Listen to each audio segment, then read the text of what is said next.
It is a beautiful day outside today. We're gonna try to pop in some frame spacers. First, we gotta jack it up, get it on jack stands, take the wheels off, and then support the subframe.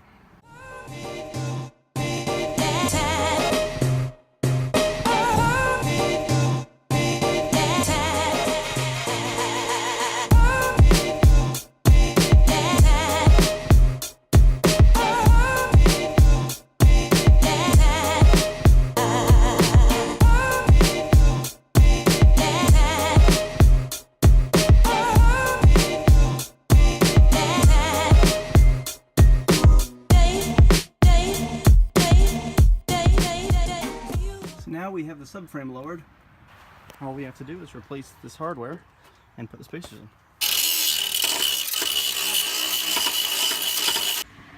So once you do that, you want to drop the bolts through the top of the frame rails.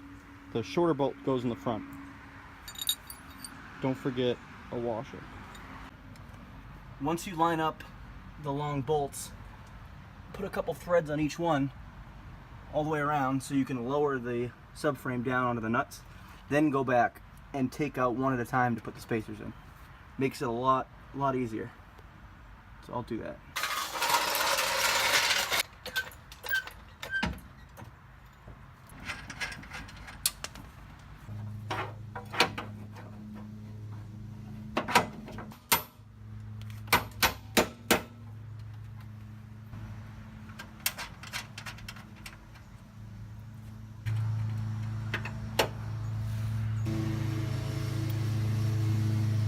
Make sure to install it this way with the dowel pin in this hole, and then the dowel pin on the subframe will go in this hole.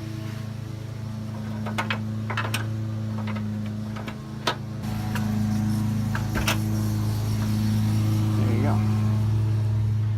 Don't forget to install a washer under these nuts when you go to put them on permanently, but leave this side loose before you do the other side.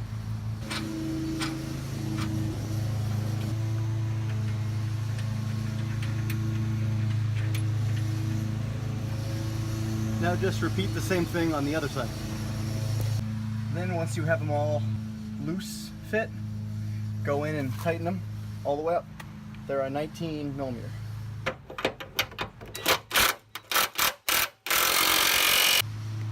Now those are all tight. You can see how much happier the engine is. Not tilted like crazy. There's actually room behind the motor now, so that's good. So now I'm going to throw the wheels back on the car. But this time I'm actually going to use some legit lug nuts. I highly recommend these Muteki ones. I could not recommend these enough, they're awesome.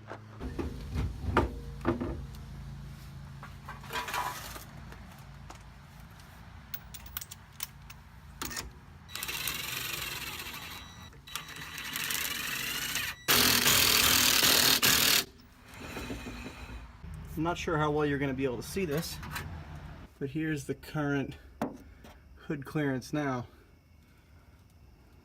You might be hitting here. Yeah, we're definitely hitting up here. I think that might be it. Maybe on the other side. Nope, over there is good. So yeah, looks like it's just hitting above the throttle body. I do believe that the back end of the transmissions can still go up some, so that might help tilt the front of the engine down a little more. I tried to wire some more of the car. I started running the battery cable more permanently, but that's all I'm gonna do today. Next time you see me, hopefully we get this thing started. So I don't have too much time today to work on the car, but I really just want to get this thing running. Yesterday I did a more permanent wiring. I ran all the way from the trunk, the battery, to the starter, and then from the starter to this distribution block.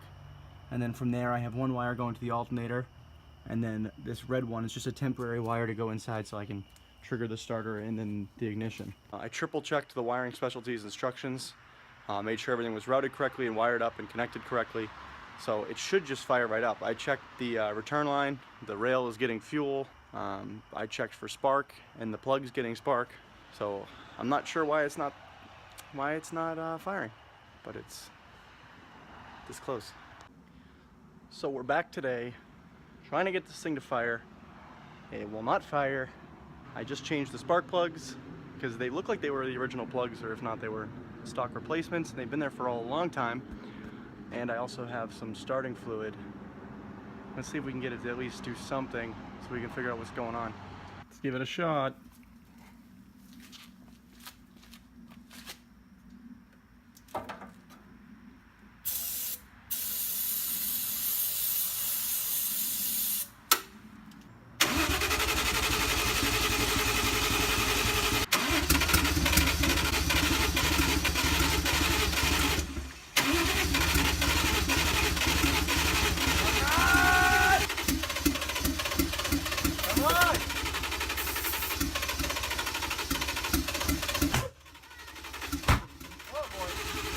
Stop. Is it on fire? Yeah, hold on. Do you need an extinguisher? No, I just shouldn't have been doing that. It says not to do that. Okay. I'm just gonna stethoscope the injectors to make sure they're clicking. Okay, go. I can't hear any of them clicking. That's not good. So my current hypothesis is that the injectors are not firing.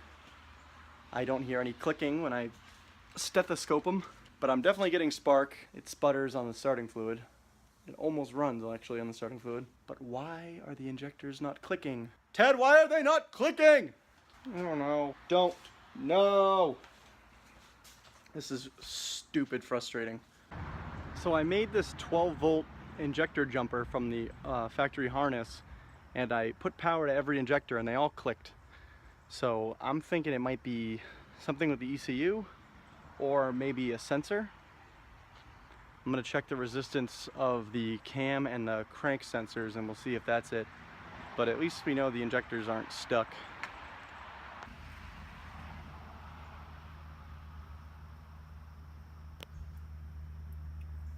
Yeah, that's good.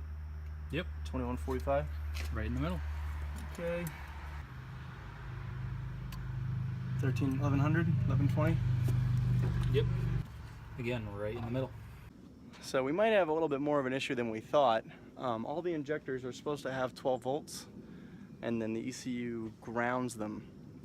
But the injectors I've checked do not have 12 volts and they're already grounded.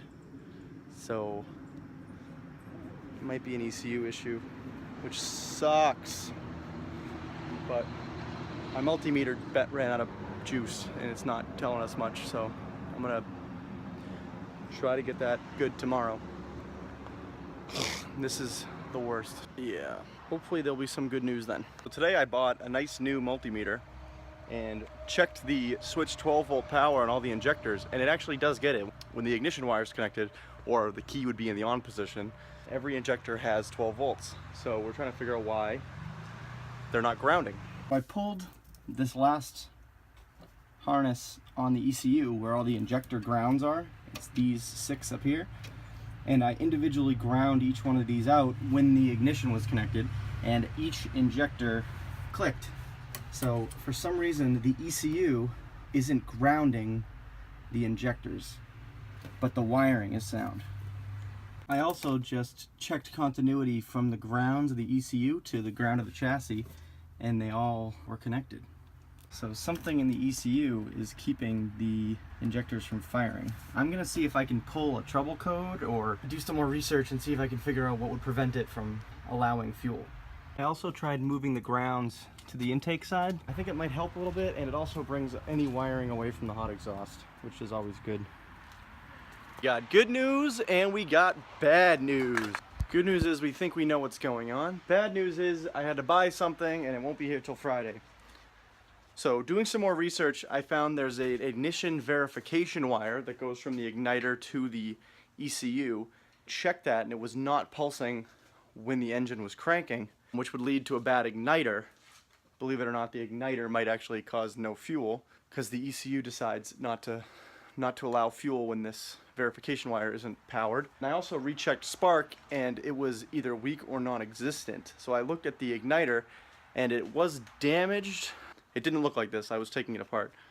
but you can see the pins, yeah, they're just not together. So odds are it's this. Order a new one. It'll be here Friday. Hopefully that's it. But it's annoying.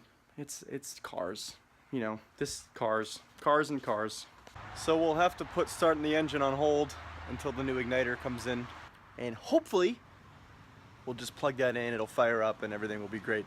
I'm gonna pretend like that's how things work. It would be great. It would be so great. So if you like this video, please hit the like button. If you want to stay updated, hit subscribe. We have fun. It's a good time. Until next time.